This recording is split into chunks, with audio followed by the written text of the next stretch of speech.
இன்றைக்கி night live வந்து செம்ம ஃபன்னாக இருக்க போது போல் இருக்குது இந்த கிளாக் டாஸ்க்கு.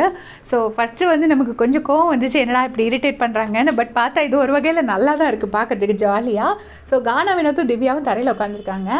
ஆதிரியும் விக்ரமும் வராங்க. வந்துட்டு ஏதோ டீஸ் பண்ணிவிட்டு விக்ரம் சொல்கிறாரு, என்ன கொஞ்சம் கூட ரெஸ்பான்ஸே இல்லை, ஒரு எனர்ஜி ட்ரான்ஸ்ஃபரே இல்லை அப்படின்னு சொல்கிறாங்க. வினோதும் திவ்யாவும் பேசாமல் அமைதியாக உட்காந்துருக்காங்க.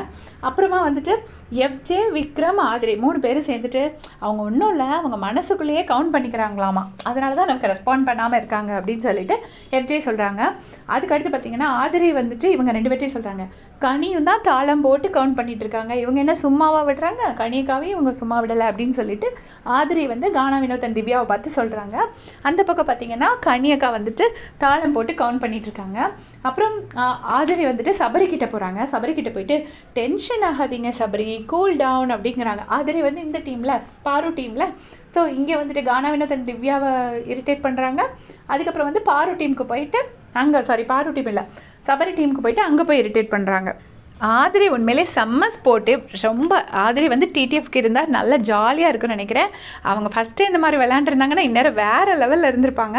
செம்மையாக விளையாடுறாங்க. அதுக்கடுத்து சொல்கிறாங்க, ஒரு பாட்டு எடுத்து விடுங்க அப்படின்னு சொல்லிட்டு ஆதிரி சொல்கிறாங்க. சொன்ன உடனே வந்துட்டு இவர் கமருதீனை பார்த்துட்டு விக்ரம் பாடுறாரு, பாட்டு வெளி அந்த குணா படத்தில் லட்டு வாங்கிட்டு போவாங்கள்ல, அந்த சாங் பாடிட்டு கிட்ட போய் தாளம் போடுறாரு.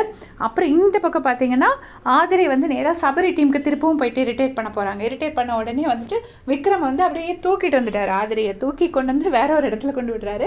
அதுக்கும் அவங்க எந்த கம்ப்ளைண்ட்டுமே பண்ணலை. அப்புறம் அமித் அவர் பாட்டுக்கு சிவனேன்னு கவுண்ட் பண்ணிகிட்ருக்காரு. ஃப்ரெண்டில் போயிட்டு கையை ஆட்டி ஆட்டி எஃப்ஜே வந்து இரிட்டேட் பண்ணிகிட்ருக்காங்க.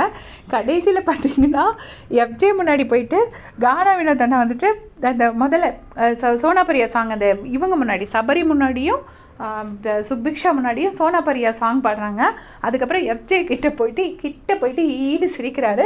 எஃப்ஜேயும் பார்த்துட்டு ஹார்ட் சிரிக்கிறாங்க. கண்டிப்பாக எஃப்ஜே வந்து கவுண்டர் விட்டுருப்பாரு, ஏன்னா இரிட்டேட் ஆகி ஷுவராக கவுண்டர் விட்டுருப்பாருன்னு நினைக்கிறேன்.